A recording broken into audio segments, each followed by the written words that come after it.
이재명 시장을 종편이 엄청나게 띄워줬단 말이에요. 그런데 이제 그걸 싹 바꿨어요. TV조선부터 시작해가지고 TV조선은 이재명 시장을 불러가지고 막 칭찬하고 막 상도 주고 막 이지랄들 했거든.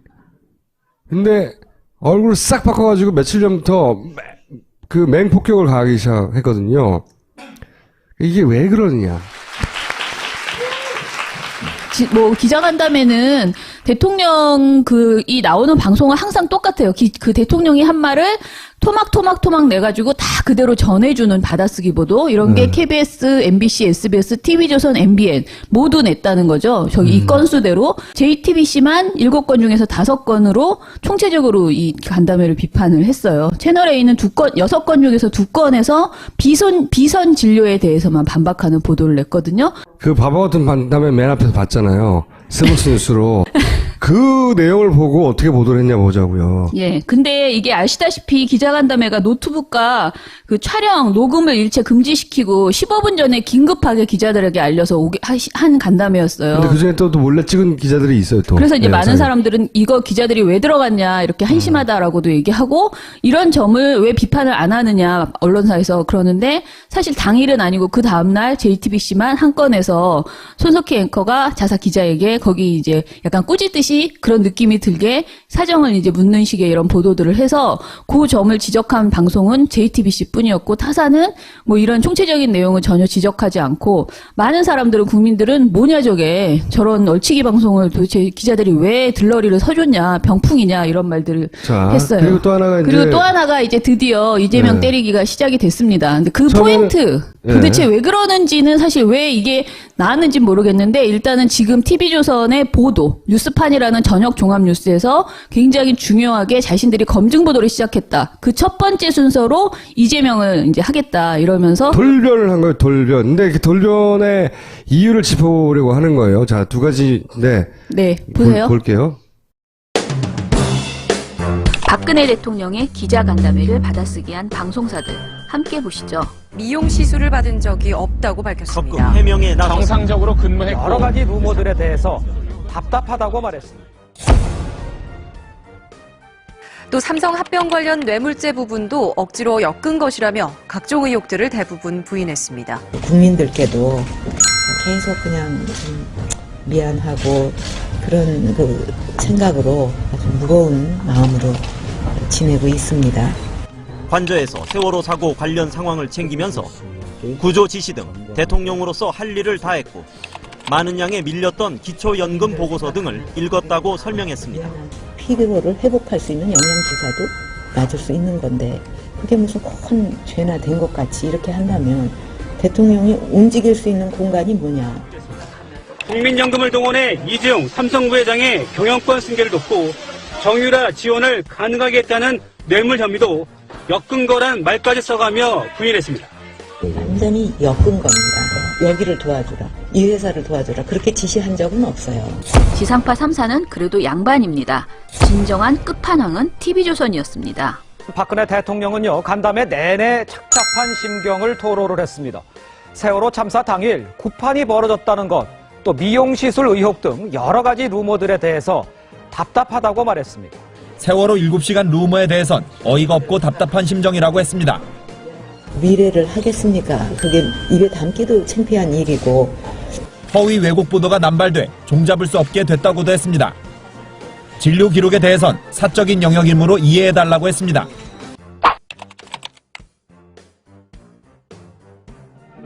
아버지인 박정희 전 대통령과 함께 퍼스트레이디 생활을 하던 때를 회상하기도 했습니다. 묶어갖고 하려고 그러다가 이제 아버지께서 그러다가 나무 상한다.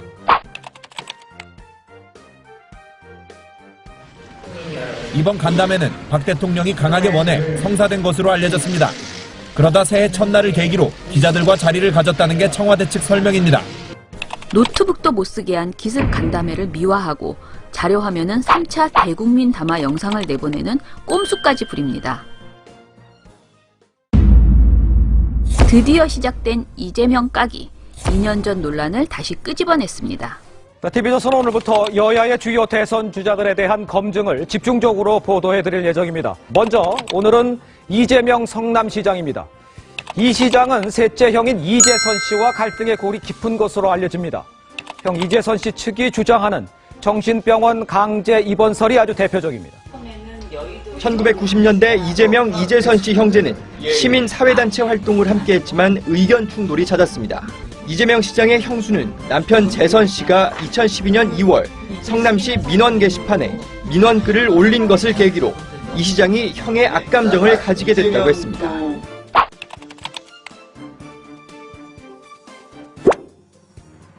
TV조선은 시민단체 활동 시 의견 충돌과 형 이재선 씨 민원글 때문에 이재명 시장이 악감정을 가졌다고 했습니다. 하지만 이재선 씨가 동생 이재명 시장의 직권을 내세워 인사청탁을 하는가 하면 어머니를 위협해 접근 금지 명령서를 받는 등 기행을 일삼았다는 사실은 말하지 않았죠. 과연 몰랐을까요? 2012년 8월엔 분당 차병원이 분당 보건소에 이재선 씨가 자신 및 타인을 해할 위험이 있다는 진단서를 보냈습니다. 두 진단서 모두 이 시장이 관할하는 분당 보건소 요청에 따른 겁니다. 이재선 부부 측은 이재명 시장이 형을 강제 입원시키기 위해 이런 자료를 만들었다고 주장했습니다.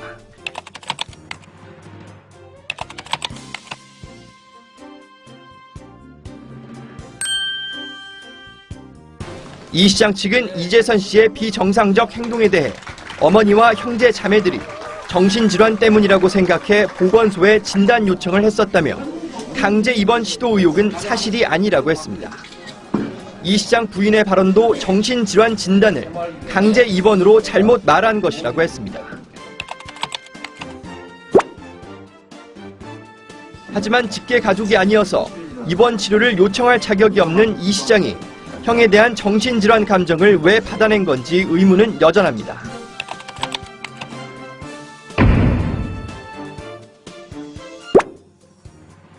TV조선은 이재명 시장이 형을 강제 입원시키기 위해 보건소 진단서를 만들었고 그럴 자격도 없다고 보도했습니다. 하지만 정작 이재선 씨를 입원시킨 건 그 부인과 딸이었습니다. TV조선은 이것도 몰랐을까요? 이번엔 5년 전 사건을 끄집어냅니다. 자, 그런가 하면 이재명 성남시장은 시의원과 철거민 등에게 막말과 욕설을 했던 것으로 TV조선 취재 결과 드러났습니다. 양반은 맨날 하루에 10시간씩 하기를 안 하고 등록시켜게 하면서 뭘 하는 거야? 다음번에 법정에서 보도록 해. 판교에 살던 판자촌이 열린 철거민들이 시장 면담을 요청하며 시위를 하다 물리적 충돌로 번진 겁니다. 이 시장이 철거민을 폭행했다고 문제를 제기한 성남시의회 의원에게도 이 시장의 막말은 이어집니다. 이재명 시장, 품격을 지키고 다 똑바로 해! 갖추세요! 깜짝 찍어! 이것으로 당장 말이야! 양말 솔솔히 조용하란 말이야! 시장은 지난 12월 말 SNS를 통해 철거민들이 불법적 보상 요구를 했다고 반박했습니다. 철거민 폭행 논란에 대해선 뿌리치려는 방어 동작이었다면서 오히려 철거민들이 멱살을 잡는 등 폭행을 했다고 주장했습니다.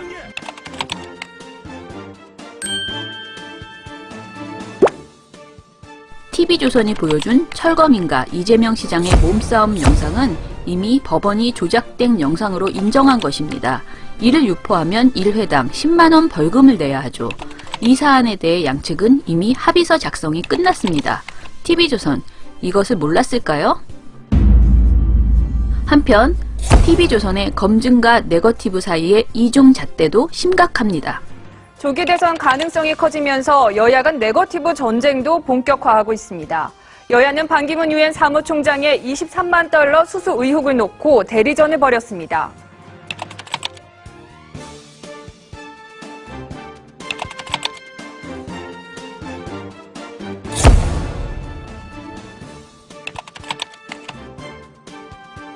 그러나 여하튼 검증과 흑색 선전은 분명히 구분을 해야 되는 거죠. 자, 그러면 이재명 성남시장의 경우는 저는 뭐 저거는 검증이라고 봅니다. 왜 그러냐면 저건 동영상도 있고 비록 그것을 이제 본인이 조작됐다고, 아니 조작은 아니지만 편집됐다 이렇게 얘기하는 거잖아요. 그러니까 이분이 뭐라고 하고 있습니까? 나는 보수다. 내가 진정한 보수다. 근데 보수의 진정한 가치가 사실은 가족 아니겠습니까? 사실 그 보수라고 한다고 하면서 가장 중요한 이 가족과의 어떤 문제가 생긴 부분에 대해서 대응하는 것, 이런 부분에서 오히려 시험대에 오르는 것이 아닌가.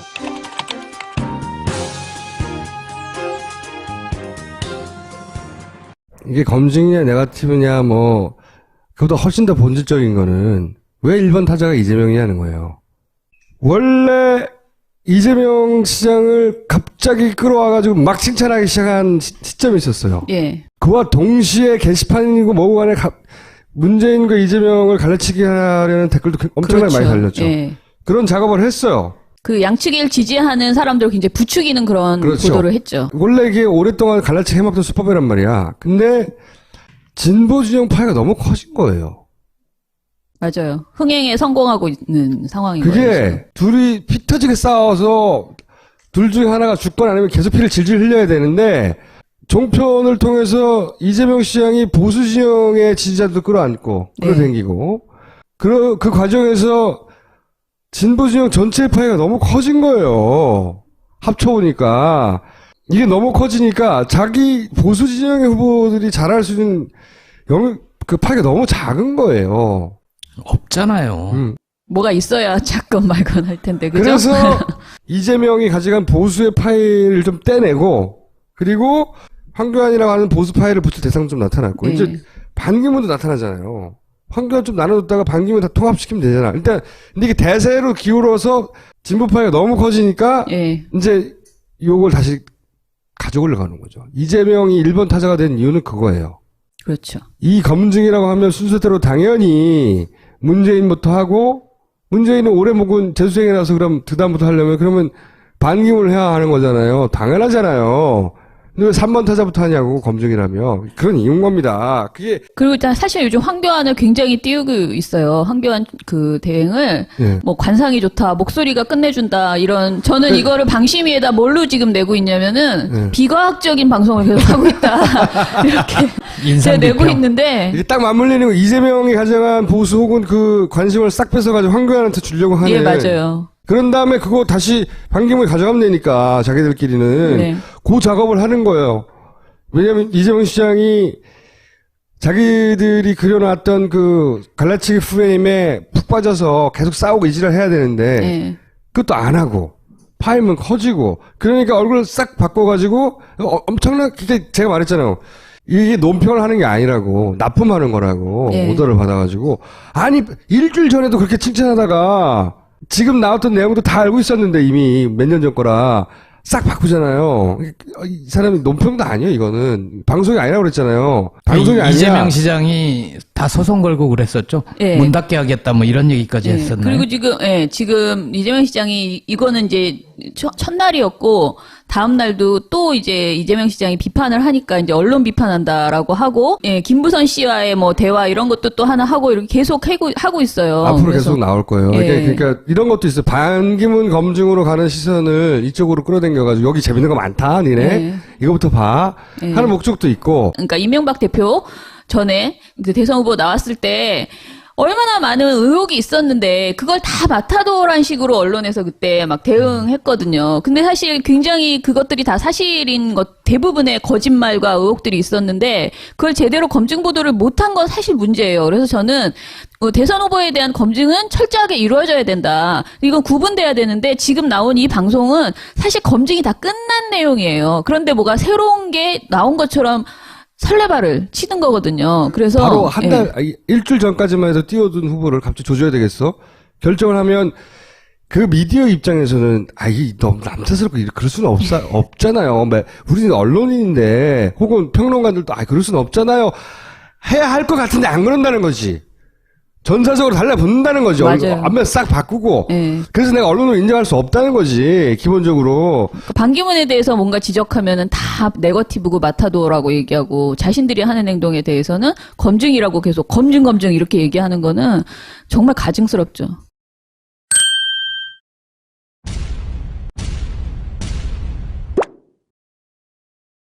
촛불 집회에서 가짜 썩은 보수를 불태워버려야 한다.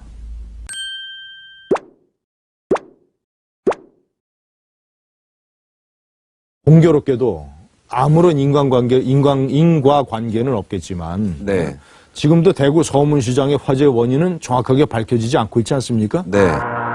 그 말이 있은 직후에 대구 서문시장에서 큰 불이 일어나서 엄청난 피해가 생겼었습니다. 그리고 명백한 방화가 또 일어났잖아요. 네. 정신적인 문제를 가지고 있는 사람의 소행이긴 하지만 박정희 대통령의 구미 생과에 박정희 대통령 기록관이 불탔습니다. 바로 직전에 가짜 썩은 보수를 불태워버리라는 얘기를 이 나라의 대통령이 되고자 하는 사람이 했던 겁니다. 네? 방화범이 문재인 전 대표의 말에 영향을 받았는지 안 받았는지 그건 모르죠. 누가 장담을 해요? 안 받았다는 장담을 누가 합니까? 그렇다고 네? 또 여기서 받았다고도 얘기할 수 없지만, 예, 없지만 만약에 그 사람이 그런 얘기를 전에 듣고 혹시라도 이 취약한 정신 상태에서 방화의 충동을 느꼈다면 문재인 전 대표는 엄청난 어떤 그런 것을 한 겁니다. 자, 요즘 김진 씨가 진짜 히트예요. 저희 새로운 고객으로 모셨습니다. 이 양반이 하고 싶은 말은 방화를 사주했다는 얘기잖아요. 네. 진짜 황당한 명예훼손성 발언 저렇게 진지한 표정으로 계속 하고 있습니다. 앞으로 김진 특집을 따라주십시오. 네, 진짜 모으려고요. 하나 더 있어요. 혹시 보셨어요? 일면 새해 첫날 일면에 모든 신문사에 삼성 광고가 실렸던 거? 근데 한겨레만 안 실렸어요. 미운가 보지 뭐. 했는데 아무튼 이 광고가 경제지와 스포츠신문 일면에도 모두 똑같이 등장했는데 그러니까 한겨레만 안 실렸는데 다음 장 넘겨보시면 사연이 있는 거예요. 한겨레 광고국에 삼성이 광고를 제안하면서 기존 한겨레 보도의 논조, 삼성에 대한 논조에 불만을 제기했대요. 한겨레에서 이건 광고 탄압이다라고 판단해서 광고를 거부했다. 이런 사연이 있었습니다. 사실은 이런 일이 처음이 아니라는 거죠. 계속 중요한 일이 있을 때마다 삼성이 이 광고로 언론의 입을 막는 그런 언론 관리에 여러 다 아는 거고 광고 통한 언론사 압박 너무 심하다. 그래서 저는 이번에는 그렇게 잘 안 통할 거라고 봅니다. 하던 대로 청문회 나와서 얘기를 했어요. 이재용이 광고 탄압하지 않겠다. 근데 왜 했을까? 1일 날부터. 그리고 이게 덩치가 큰 언론사가 받는 금액과 한겨레처럼 이제 뭐 좀 이렇게 좀 규모가 작은 언론사가 받는 금액이 절대적으로 똑같은 금액을 만약에 똑같이 주지 않지만 준다면 이제 그 퍼센트가 높기 때문에 삼성 광고의 유혹을 뿌리치기 굉장히 힘든 게 사실이다. 그런데 이번에 이렇게 어찌됐든 좋은 판단을 하신 것 같아서 국민들이 박수를 보낸다 이런 얘기를 드리고 싶었습니다. 저는 삼성에 관련돼서 제대로 된 비판 기사를 쓸 수 있는 곳은 신문방송 통틀어서 한겨레밖에 없다고 생각을 합니다. 우리 맨날 삼성 가는데 아무도 안 쳐다봐. 이거 누군가 범인이 있어요. 그 범인이 기획하는 그림이 있고 그 그림을 거꾸로 종편이 하는 행위를 통해서 역으로 읽으면 어떻게 하려고 그러는 거구나 읽게 되고 대처를 할 수 있게 되고 가지고 놀 수 있게 되죠. 종편을 그렇게 읽어야 되는데 거기에 직접 그냥 영향을 받고 휘둘리면 안 된다. 얘기를 특히나 앞으로 5개월간은 여기까지 하겠고요. 마지막으로 다음 주는 한 주 쉽니다. 저 다음 주에 쉰다 그러니까 한 말씀만 드리겠는데 종편 재승인이 3월에 있어요. 이제 그 심사위원들을 지금 이제 모으고 있고요. 추천을 받고 있고 그래서 지금 이제부터는 그 그러니까 방송통신위원회에 굉장히 많은 그 관심을 가져주시고 재승인에서 하나라도 저는 그러니까 탈락이 안 되더라도 그러니까 승인 취소가 안 되더라도 그 굉장히 압박을 주는 그런 재승인 조건이 나와줘야만 해요. 그렇지 않으면은 대선 때 더 극악을 떨 수 있거든요. 그래서 좀 감시하는 그런 단순히 방송이 아니고 방송통신위원회를 감시하는 그런 그 액션을 좀 많이 보여주시면 좋겠어요. 저희도 어떻게 보여야 되죠? 저희도 그래서 방송통신위원회가 무엇을 제대로 심사해야 되는지 정리해서 방송 내용이 아니고 그런 부분을 좀 국민들한테 알리는 방송을 만들어가지고 우리가 하라는 대로 하면 되는 거예요? 네네. 앞으로? 저희가 이제 지령을 내려드리겠습니다. 알았어요. 너무 많은 건 시키지 마요. 오늘 여기까지 하겠습니다. 감사합니다. 감사합니다.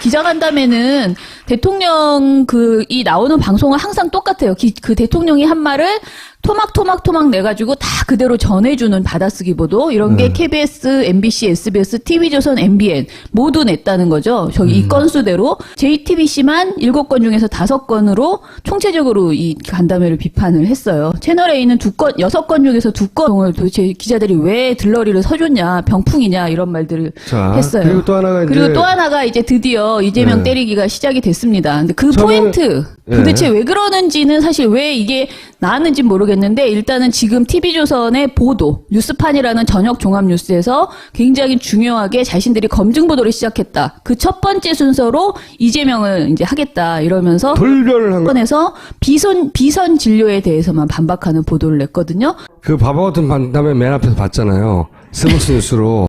그 내용을 보고 어떻게 보도를 했냐 보자고요. 예. 근데 이게 아시다시피 기자간담회가 노트북과 그 촬영, 녹음을 일체 금지시키고 15분 전에 긴급하게 기자들에게 알려서 한 간담회였어요. 근데 그 중에 또 몰래 찍은 기자들이 있어요, 또. 그래서 이제 많은 사람들은 이거 기자들이 왜 들어갔냐, 이렇게 한심하다라고도 얘기하고, 이런 점을 왜 비판을 안 하느냐, 언론사에서 그러는데, 사실 당일은 아니고 그 다음날 JTBC만 한 건에서 손석희 앵커가 자사 기자에게 거기 이제 약간 꾸짖듯이 그런 느낌이 들게 사정을 이제 묻는 식의 이런 보도들을 해서 그 점을 지적한 방송은 JTBC 뿐이었고 타사는 뭐 이런 총체적인 내용을 전혀 지적하지 않고 많은 사람들은 국민들은 뭐냐 저게 저런 얼치기 방송 이재명 시장을 종편이 엄청나게 띄워줬단 말이에요. 그런데 이제 그걸 싹 바꿨어요. TV조선부터 시작해가지고 TV조선은 이재명 시장을 불러가지고 막 칭찬하고 막 상도 주고 막 이지랄들 했거든.